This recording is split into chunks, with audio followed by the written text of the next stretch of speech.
Selamat datang saudara-saudari. Hari ini kita mau bersambung dalam Yesaya babak ke-10.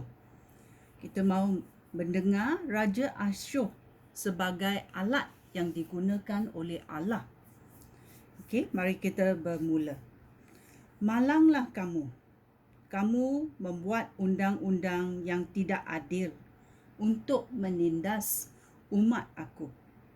Begitulah caranya kamu menghalang orang miskin mendapat hak mereka dan keadilan, serta merampas milik para balu dan anak yatim piatu. Apa yang akan kamu lakukan apabila Allah menghukum kamu kelak? Apa yang akan kamu lakukan apabila Allah mendatangkan bencana dari negeri yang jauh? Kepada siapakah kamu akan lari meminta pertolongan? Di mana akan kamu sembunyikan kekayaan kamu? Kamu akan mati, terbunuh dalam pertempuran, atau diseret sebagai tawanan. Tetapi, sekalipun semua itu terjadi, kemukaan Tuhan masih belum padam. Dia masih hendak menghukum kamu. Ya, banyak kali kita dengar Tuhan masih belum padam. Kemukaan Tuhan masih belum padam. Dan dia masih hendak menghukum manusia. Ya, ayat 5. Tuhan berfirman, malanglah Asyur. Aku menggunakan Asyur sebagai belatan untuk menghukum orang yang aku marahi.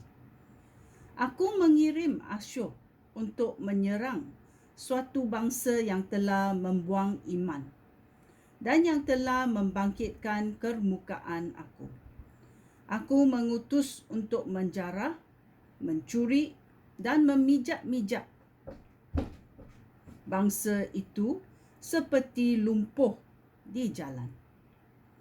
Tetapi dalam hatinya, Raja Asyur mempunyai rancangannya sendiri. Raja itu bertekad menggunakan kekerasan dan memusnahkan banyak bangsa.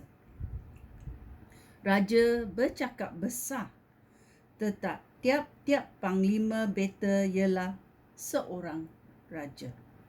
Beta telah mengalahkan kota Kalno dan Karkimis, kota Hamat dan Arpad. Beta telah mengalahkan kota Samaria dan Damsyik. Beta menghukum kerajaan-kerajaan yang menyembah berhala. Berhala mereka lebih banyak daripada berhala di Yerusalem dan Samaria. Beta telah memusnahkan Samaria dan segala berhalanya. Sekarang, beta akan membuat demikian juga terhadap Yerusalem dan patung-patung yang disembah di situ. Ayat 12. Tetapi Tuhan berfirman, setelah selesai apa yang hendak aku lakukan di Bukit Sion dan di Yerusalem, aku akan menghukum Raja Asyur kerana cakap besarnya dan kesombongannya. Raja Asyur bercakap besar. Beta telah melakukan segalanya itu dengan kekuatan beta sendiri. Beta bijak dan pandai. Beta menghapuskan sempadan antara negeri dan merampas bekalan mereka. Seperti seekor lembu jantan, beta telah memijak-mijak bangsa yang tinggal di situ. Bangsa-bangsa di dunia ini seperti sarang burung. Beta merampas harta mereka semudah beta mengumpulkan telur. Tidak seekor burung pun yang mengarakkan sayap untuk menakutkan beta atau membuka paruh untuk menciap. Tetapi Tuhan berfirman, Dapatkah sebilah kapak memegahkan diri terhadap orang yang menggunakannya?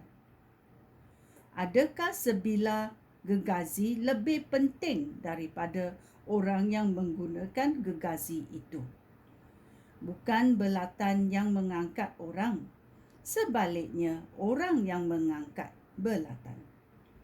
Tuhan Yang Maha Kuasa akan mendatangkan penyakit untuk menghukum panglima-panglima yang tegak. Mereka akan menghidap penyakit demam seperti api membakar terus-menerus. Allah, cahaya Israel, akan menjadi api. Allah Israel, Allah yang suci, akan menyala api yang dalam sehari akan menghanguskan segala-galanya, bahkan duri dan lalang. Hutan lebat dan ladang subuh di Asyur akan dimusnahkan sama sekali, seperti seorang sakit yang merana hingga mati. Pokok akan tinggal sedikit sahaja, sehingga orang anak kecil pun dapat mengiranya. Sedikit orang akan kembali. Ayat 20. Masanya akan tiba apabila umat Israel yang terselamat tidak lagi bergantung kepada bangsa yang hampir membinasakan mereka. Mereka akan sungguh-sungguh bergantung kepada Tuhan, Allah Israel, Allah yang suci. Sedikit sahaja umat Israel akan kembali kepada Allah yang perkasa.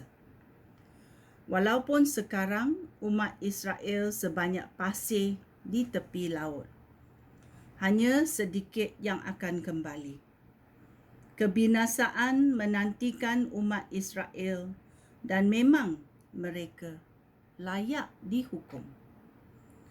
Sesungguhnya Tuhan Raja yang Maha Kuasa akan mendatangkan kebinasaan ke seluruh negeri ini, sebagaimana yang telah difirmankannya. Tuhan akan menghukum negeri Asyur. Ya, Tuhan akan menghukum Raja Asyur dan juga negeri Asyur. Ayat 24. Tuhan Raja yang Maha Kuasa berfirman kepada umatnya yang tinggal di Sion. Jangan takut akan orang Asyur, walaupun mereka menindas kamu seperti orang Mesir dahulu. Tidak lama lagi, aku akan berhenti menghukum kamu. Lalu, aku akan memusnahkan mereka.